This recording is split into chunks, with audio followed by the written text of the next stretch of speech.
अभी हम लोग हथुआ प्रखंड के गोपाल मंदिर में हैं और आप लोग यहाँ पर देख सकते हैं कि चारों तरफ जो महिलाएं आपको नजर आ रही हैं, ये महिलाएं किसी अन्य कामों के लिए नहीं, लेकिन हथुआ प्रखंड में लगभग 3 CLF का कार्यालय है और उसमें 3 CLF कार्यालयों में कार्य करने वाली लगभग 600 से अधिक समूहों के कैडर यहाँ पर मौजूद है, जो कि अन्य भिन्न भिन्न जो है कैडरों का यहाँ पर उपस्थिति है। और इन लोगों क्या 10 सूत्री मांगों को लेकर ये लोग धरना प्रदर्शन करने वाली हैं और इन लोगों क्या क्या जो है समस्याएं हैं जिसको लेकर के आज ये सड़क पर उतरना पड़ रहा है। जहां नीतीश कुमार इन लोगों को आगे तक बढ़ाने के लिए और अपना कठिन प्रयास करने के लिए क्या ऐसा इन लोगों के साथ कर दिए हैं, या क्या इन लोगों को जो है इन लोगों का भविष्य बर्बाद करने के लिए केवल इन लोगों को झांसा में लिया गया है और इन लोगों से कार्य ज़्यादा और मानदेय कम दिया जाता है। इन लोगों के द्वारा बताया जाता है कि इसके पहले जो हमें जो मानदेय मिलता था उससे कहीं ना कहीं अधिक हम लोग को जो है पैसा नहीं देने के बजाय तो काम अधिक लिया जाता है और पैसा काम की अपेक्षा बहुत कम दिया जाता है। और 3 महीना पहले जो है इन लोगों को बताया गया था कि अगर आप अगले मंथ से जो है आप लोगों का मानदेय बढ़ाया जाएगा, लेकिन पहले जो मानदेय था उसमें से जो है कटौती करके और वो भी जो पैसा काट करके जो दिया जाता है वही समय से नहीं मिल पाता। आइए इन लोगों से जानने का प्रयास करते हैं आखिर इनका क्या आज क्या समस्या हो गया कि ये लोग ऐसा जो है धरना प्रदर्शन कर रही है और इन लोग आज सड़क पर उतरना पड़ रहा है। क्या नाम पड़ेगा आपका? अच्छा, इस मतलब आप लोग क्या ये संगठन कैसा संगठन तैयार किया जा रहा है? ये हमारी जीविका दीदी की जो कैडर संघ की दीदी हैं, हाँ। ये सभी लोग कुछ न कुछ पद पे काम करती हैं। हाँ। तो इसी तरह की जो भी कैडर संघ की दीदी हैं वो लोग आज कैडर संघ का इकट्ठा एक संगठन का निर्माण करने के लिए यहाँ आई हुई हैं और ये दीदी अपने मानदेय को लेकर के अनिश्चितकालीन हड़ताल पे जाने के लिए आज उद्देश्य से यहाँ पे एकत्रित हुई हैं। जैसे कि इन लोग का कहना है कि दीदी हम लोग का पैसा इतना सरकार जो दे रही है जीविका परियोजना, उतने में हम लोग का कोई भी गुंजाइश अच्छा, नहीं चल लगभग रहा है। कितना रुपए मिल जाता है आपको? 2000 से अधिक नहीं मिलता है जीविका CM दीदी को। हाँ। तो 1950 रुपये एक दीदी को बनता है, लेकिन मैं 1 महीना के 1950 रुपया। वो भी कंट्रीब्यूशन जो समूह से ही पैसा निकालता है। किसी का 1550 रुपया पड़ता है, किसी का 1150 रुपया पड़ता है। दिन पे दिन कम होते जा रहा है बनता है। यानी कि किसी का 1200, किसी का 1700, किसी का 1900, किसी का 2000 बनता है। समूह से कंट्रीब्यूशन नहीं लिया जाता है तो 1500, 1200, 1100 पड़ता है। हाँ, क्या नाम पड़ेगा आपका? रंभा देवी। कहाँ घर पड़ेगा? एक डंगा बाजार। कितना दिन से काम करती हैं आप? 4 साल से। 4 साल से काम करती है और अब 1200-1400 में जो आप खटती है। बढ़ाया जा रहा है और ट्रेनिंग का समय बताया गया था कि अब लोग का आने जाने का यातायात खर्चा भी जो भाड़ा हुआ वो भी मिलेगा, जो ट्रेवलिंग जो चार्ज होता है उसका भी मिलेगा। उसका भी मिला, लेकिन वो भी हम लोग को नहीं मिलता है। और एक माह में प्रतिदिन मतलब 30 दिन का 30 दिन ड्यूटी हम लोग करते हैं और 1600 रुपया पे ड्यूटी करते हैं। बताइए 1600 रुपये जहाँ पर आप लोगों को 16,000 भी मिलता तो शायद आप लोग का पूरा 1100 महिला लोग को हम लोग को ट्रेनिंग देना है। स्वास्थ्य विभाग से हम लोग काम करते हैं, स्वच्छता रूप में मतलब हम लोग समझाते हैं सभी दीदी को, गर्भवती दीदी को, धात्री दीदी को। हम लोग को 1600 रुपया वो भी 4 महीना हो गया हम लोग को मानदेय मिले हुए। हाँ, 4 महीना हो गया। स्वास्थ्य विभाग के जरिए जो है समूह में आप लोग काम करते हैं? जी, स्वास्थ्य विभाग से हम लोग काम करते हैं, वो भी 4 महीना हो गया मेरा मानदेय मतलब मिलने हुए। बताइए हम लोग कैसे काम करें? कितना पेमेंट मिलता है आपको मंथली? 1600 रुपया, 1650 रुपया। 1600 रुपया जी। जो ट्रेवलिंग चार्ज आपको वादा किया गया था देने के लिए, उसमें कभी मिला है? मेरा नहीं, वो भी कभी नहीं मिला है, कभी नहीं। 5 साल हो गया। हाँ, अब 5 साल काम करते हुए भी हो गया, 1 रुपया भी बढ़ा नहीं है। अभी 1 रुपया भी बढ़ा नहीं है, बताइए कब तक बढ़ेगा? 4 महीना हम लोग 2014 से काम कर रहे हैं। हम लोग को परमिट BPY से आता है, वो भी हम लोग को समूह द्वारा मिलता है। मालिक मतलब जो समूह में जो पैसा जमा किया जाता है 150 रुपया जोड़ के मिलता है। अगर 10 गो समूह है, एक दीदी को तो 1500 मिलेगा। और उसके बाद से 1500 में आना है, जाना है, चाहे नाश्ता है, पानी है, सब है 1500 में है। 10 साल से हम लोग खट रहे हैं। तो 20 पेज जिरेक्स करवा लेगा लोग, वो भी पैसा अपने पास अपने पास से कोई नहीं देता है। आप परियोजना से आते हैं लोग और जिला से कि हम लोग बोले कि जिरेक्स का पैसा दीजिए तो पैसा बढ़ाइए, हम लोग इसमें से नहीं हो रहा है तो कहेगा लोग कि आप लोग काम छोड़ दीजिए। यानी ये बताइए यानी कि हम लोग इतने दिनों से इस काम कर रहे हैं, इसको हटाया जाए। धमकी बार बार दिया जा रहा है कि 1600 पे आप इच्छुक है तो काम कीजिए, नहीं तो हट जाइए, अपने मर्जी से हट जाइए। मान लीजिए पेड़ लगाए हम काटेंगे या आप? पेड़ लगाए हम काटेंगे या आप? यानी कि धूप में, कड़ी धूप में जो है दिनों रात आप लोग मेहनत करके हर एक समूह को जो है मैनेज करते हैं।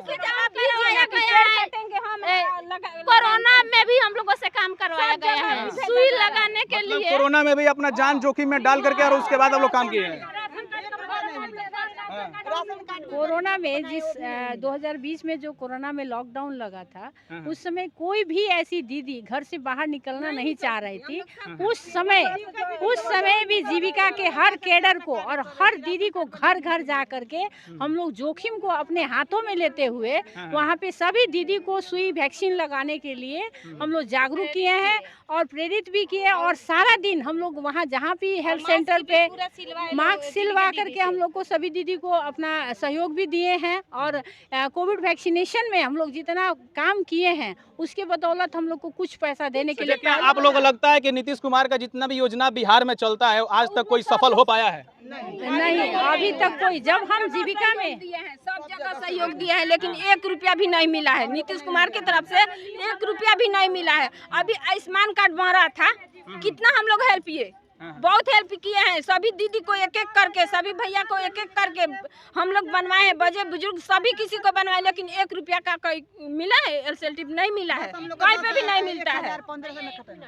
यहाँ तक कि सीएम दीदी, आशा दीदी का भी काम कर रही है, फिर भी कोई सहयोग नहीं मिल रहा है हम लोग को। आंगनबाड़ी का भी काम कर रही है सीएम दीदी, लेकिन फिर भी कोई सहयोग नहीं मिल रहा है।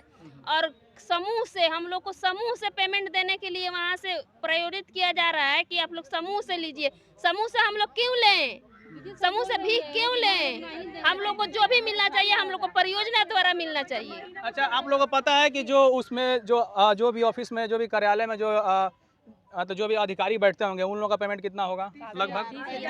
30,000, 35,000, बोलिए ना। 80,000, 80,000 भी है। यानी कि वो लोग सिस्टम में बैठकर मलाई चाटने का काम वो लोग करते हैं और धूप में, कड़ी धूप में जो है जलने का काम आप लोग से कराया जा रहा है। फिर भी हम लोग को समय से पहले तो बताइए, समय से नहीं मिला है। 4 महीना हो गया, जो भी मिला है वो भी 4 महीना हो गया। 1-1 साल नहीं मिलता है, 1-1 साल नहीं मिलता है। अगर कुछ बोले तो हट जाइए, काम छोड़ दीजिए, काम छोड़ दिए, ये कोनो मतलब हुआ? जब चाहिए तब सिस्टम चला दीजिए, जब चाहिए तब बंद कर दीजिएगा। हम लोग का कोनो सिस्टम है, मशीन नहीं ना है। इसी पर नीतीश कुमार कहते हैं महिलाओं को आगे बढ़ा रहे हैं, यही महिलाओं को आगे बढ़ाया जा रहा है। ऐसा नहीं ना होगा। अब सब महिलाओं को घर से बाहर निकाल दिए। जो लोग कदम बाहर नहीं रखते थे वो लोग बाहर निकल गए। अब बाहर जब निकले तो अब मान लीजिए अपना पेट भरने के लिए मांगेगा ना, तो जब मांग रहा है तो आप कह रहे हैं कि बंद कर दीजिए, निकल जाइए। तो जब भर जम को बाहर निकलवाए ही क्यों? जब आपको निकाल ही देना था, हटा ही देना था, तो हम चौकट के अंदर रहते, ठीक सेफ रहते कम से कम। अब अपना सेफ्टी भी गंवा दिए, घर से बाहर भी आए, पूरे धूप में बीमारी के से ग्रसित भी हुए। मान लीजिए हर कौन सीएम दीदी है जिसके कमर में दर्द नहीं है? सबके कमर में दर्द हो गया है। ये बताइए, तो हमारा जवानी तो चला गया इनके साथ घसीटते घसीटते। अब बुढ़ापा आया तो कुछ मिलेगा नहीं, बाल बच्चा क्या देगा? बताइए, जब हम एक बच्चा को अपने पैसे से नहीं पढ़ा सकते हैं, कोनो दीदी से पूछिए क्या 2 लीटर दूध अपने घर में मंगवा रही है, उसका पैसा भर सकती है? नहीं भर सकती है। नहीं, जो पेमेंट मिलता है वो तो किराए में ही चला जाता है। जीरोक्स छोड़ दीजिए। अब बताइए, कहीं हम लोग जाते हैं तो हम लोग किराया लगता है ना। अब महीने में नहीं होता, सीएलएफ के मीटिंग में आइए, कैडर मीटिंग में आइए, बैंक में जाइए, हर बार बैंक में जाना ही पड़ता है। अब बताइए कि ये तो भाड़ा लग रहा है, मासिक प्रतिवेदन भर के दीजिए, कोई भी काम हो इसको भरिए। मतलब कागजाती जितना काम होता है उस सिस्टम में बैठे हुए जितना भ्रष्ट अधिकारी हैं वो महिलाओं को अपने झांसा में ले करके उन लोग से काम करा लेते हैं, लेकिन काम के अपेक्षा जितना उन लोग को मानदेय मिलना चाहिए उतना समय से नहीं देते हैं। और वो लोग जो है अपने एसी में बैठ करके और उसके बाद जो है मलाई चाटने का काम जो है सिस्टम में बैठे हुए भ्रष्ट अधिकारी कर रहे हैं। हमरा मानदेय बढ़ाइए, इतने पे हम लोग नहीं करेंगे, नहीं हो पा रहा है, तो वही ये लोग कह रहे हैं क्या कि काम छोड़ दीजिए। ये बताइए, हम काम छोड़ दे ठीक है, तो हम जो बीमारी, हमको लिखित दीजिए, तब क्यों आप लोग हड़ताल पे हैं? हमको लिखित दीजिए। आप ही बताइए, हड़ताल करने वाली बात मतलब वो पेमेंट देते हैं तो समझ में नहीं आता है कि हमको कितना पेमेंट मिलता है और इन लोगों को कितना पेमेंट दिया जाता है, उससे समझ नहीं आता है। आरएफ का पैसा मिलना चाहिए, उसमें भी 1% हम लोग दीदी लोग जोड़ के समूह में वापस करती है, समूह से भीओ में वापस होता है। आरएफ का पैसा है उसमें भी 1 रुपया लगाकर दीदी सब समूह में वापस करती है, समूह से भीओ में वापस होता है, भीओ सीएलएफ को वापस करता है, तो समूह में बच कह रहा है कि दीदी सब देगी कंट्रीब्यूशन। क्या कर रही हैं आप? बोले हमको सरकार से लगाइए, हम लोग को स्टाफ से क्या लेना देना है? वो अपना काम कर रहे हैं, हम लोग अपना काम करना है। अगर हम लोग सरकार में अच्छा रुकिए, थोड़ा साइड में। आपका सरकार से लड़ाई है ना? हम लोग को सरकार से लड़ना है, नीतीश कुमार से लड़ाई करना है हम लोग को। स्टाफ लोग से हम लोग को क्या लेना देना है? अच्छा रुकिए, रुकिए एक सेकंड रुकिए ना। अच्छा रुकिए, आपको धमकी कौन देता है निकालने का? मान लीजिए स्टाफ देते हैं। तो फिर से स्टाफ से जब लड़िएगा, ऐसा तो नहीं है कि आप लोगों को पता होगा? उनको मान लीजिए उनको जैसा आदेश आएगा नहीं, वही एक सेकंड। करेंगे। अच्छा, उनको कभी आदेश आता है क्या सरकार की तरफ से कि आप लोग जो अगर कोई काम नहीं करता, वो लोग पैसा का जब मानदेय करते उसको मांग वो ऐसे मन बोलते हैं। हाँ, वो ऐसे बोले हैं कि मैंने जैसे काम नहीं करेंगे तो कहेंगे, धमकी देते हैं।